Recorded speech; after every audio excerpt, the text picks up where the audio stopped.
நம்மை ரட்சிக்கும்படி நம்மிடத்தில் அன்பு கூர்ந்து நமக்காக வந்த ஆண்டவராகிய இயேசுவின் நாமத்தில் இளம் சிறுகுகள் இயேசுவுக்கே மற்றும் குடும்ப ஐக்கியத்தின் சார்பில் உங்களை நான் வாழ்த்துகிறேன், வரவேற்கிறேன்.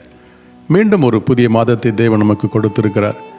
இந்த மாதத்திலும் அவருடைய சமூகத்தில் அமர்ந்து தியானிக்கும்படியாக தெரிந்து கொள்ளப்பட்ட ஒரு வசனம் எரேமியா தீர்க்கதரிசி புஸ்தகம் 30ஆம் அதிகாரம் 17ஆம் வசனம்.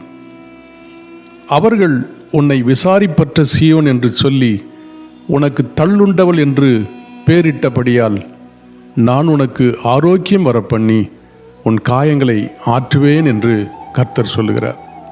கர்த்தருடைய பரிசுத்த நாமத்திற்கு மகிமை உண்டாவதாக. கிட்டத்தட்ட புறக்கணிக்கப்பட்ட அல்லது ஒதுக்கப்பட்ட ஒரு சூழ்நிலையின் மத்தியில் இஸ்ரவேல் மக்களுக்காக ஒரு தெய்வீக விடுதலையை கொடுக்கும்படி ஆண்டவர் இந்த வசனத்தின் மூலமாய் நம்மோடு பேசுகிறவராக இருக்கிறார். நம்மை விசாரிப்பதற்கென்று ஒருவரும் இல்லையே என்று கவலைப்படுகிறவர்கள்தான் அதிகம். நம்மை காயப்படுத்தியே பேசுவதற்கென்று ஒரு கூட்டம் உண்டு. ஆறாத காயங்களோடு வாழ்ந்து கொண்டிருப்பவரும் உண்டு. ஏன் இந்த வாழ்க்கை என்று சலித்து கொள்ளுகிறவர்களும் உண்டு. பெரும்பாலும் நமக்கு பெரிதாக ஒன்றும் கொடுத்து விடவில்லை என்றாலும் நம்மிடத்தில் ஆறுதலாக பேச மாட்டார்களா என்பதை தான் மனிதனுடைய இருதயம் எதிர்பார்க்கும். சுயநலமிக்க வாழ்வில் எவரிடமும் இதை சிறிதேனும் எதிர்பார்க்க கூடாதிருக்க தாமதமாக தான் அதை நாம் புரிந்து கொள்ளுகிறோம். நம்மை குறித்து ஒரு நல்ல முத்திரையை குத்துவார்கள் அல்லது நம்மை ஒழித்து விட வேண்டும் என்று இருதயத்தில் தீர்மானம் பண்ணுவார்கள். எப்பேற்பட்ட வார்த்தையினாலேயும் நம்மை தகர்த்து விட வேண்டும் என்பது அவருடைய எண்ணமாக கூடவே இருக்கலாம். ஆனாலும் நம்ம இவைகள் எல்லாவற்றின் மத்தியில் இருந்துதான் விடுவிக்கும்படி, மீட்கும்படி, நம்முடைய காயங்களை ஆற்றும்படி நமக்காக அவர் இருக்கிறார் என்பதை இந்த வசனத்தின் மூலமாய் நாம் வாசிக்கின்ற பொழுது நம்முடைய இருதயத்தில் அதுவரை கிடைக்காத ஒரு சமாதானம், அதுவரை கிடைக்காத ஒரு நம்பிக்கையை நாம் பெற்றுக்கொள்ளுகிறோம்.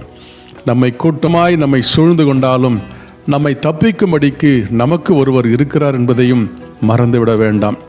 எசேக்கியேல் 34:16 வசனமும் இதைத்தான் சொல்லுகிறது. நான் காணாமற் போனதை தேடி துரத்துண்டதை திரும்ப கொண்டு வந்து எலும்பு முறிந்ததை காயங்கட்டி நசல் கொண்டதை திடப்படுத்துவேன் என்று சொல்லி, ஒருவேளை மனிதனுடைய இருதயத்தில் நமக்கென்று யாருமே இல்லையே என்று சொல்லி ஆறுதலாக ஒரு வார்த்தை நம்மிடத்தில் பேச மாட்டார்களா என்று ஏங்கி கொண்டிருக்கிற வேளையில் இவையெல்லாம் நாம் எதிர்பார்த்து நாம் நம்முடைய வாழ்வில் ஏமாந்து போன நேரத்தில்தான் தேவன் ஒருவர் உண்டு, அவர் நமக்காக யாவையும் செய்வார் என்கிற இந்த நம்பிக்கையின் வார்த்தை தான் இன்னும் நம்மை இந்த உலக வாழ்வில் தொடர்ந்து முன்னேறி செல்கிறதற்கு ஏதுவாக இருக்கிறது. ஆண்டவராகிய இயேசு அப்படிப்பட்டதான சூழ்நிலைகள் மத்தியில் நமக்கு போதுமானவராக இருக்கிறார் என்பதை மறந்து விடாதீர்கள். சங்கீதம் 147:3 வசனமும் இருதயம் நொறுங்குண்டவர்களையும் குணமாக்குகிறார், அவர்களுடைய காயங்களை கட்டுகிறார். ஒருவேளை தொடர்ச்சியான இந்த சம்பவங்கள் அல்லது தொடர்ச்சியான இழப்புகள், கஷ்டங்கள் ஒருவேளை நம்மை சோர்ந்து போக செய்தாலும் தேவன் என்றைக்கும் நம்மை கைவிட மாட்டார் என்பதையும் அவருடைய நினைவில் நாம் எப்பொழுதும் இருக்கிறோம் என்பதையும் மறந்து விடாதிருங்கள். ஒருவேளை கடந்த மாதத்தில் நடக்காத காரியங்கள் இந்த மாதத்தில் நடக்கக்கூடும். ஒருவேளை கடந்த மாதத்தில் கஷ்டப்பட்ட காரியங்கள் லகுவாய் மாறி போகும். ஒருவேளை நினைப்பதற்கும் வேண்டுவதற்கும் அதிகமாய் செய்கிற தேவன் நம்மிடத்தில் உண்டு என்பதை மாத்திரம் விசுவாசிக்கிறவர்களுக்கு இந்த மாதம் அது ஒரு ஆறுதலின் மாதம், சமாதானத்தின் மாதம், அது ஒரு வெற்றியின் மாதம். எனவே மறந்துவிட வேண்டாம், கர்த்தர் இன்றைக்கு நம்மோடு இருக்கிறார் என்பதையும் அவர் நமக்காக யாவையும் செய்வார் என்பதையும் ஒருவரும் விசாரிக்க கூடாதிருக்க அவர் நம்மை விசாரித்து நம்முடைய உள்ளத்தின் ஆழத்தில் இருக்கிற காரியங்களை அறிந்து நமக்கு கொடுப்பார் என்பதையும் மறந்து விடாதிருங்கள்.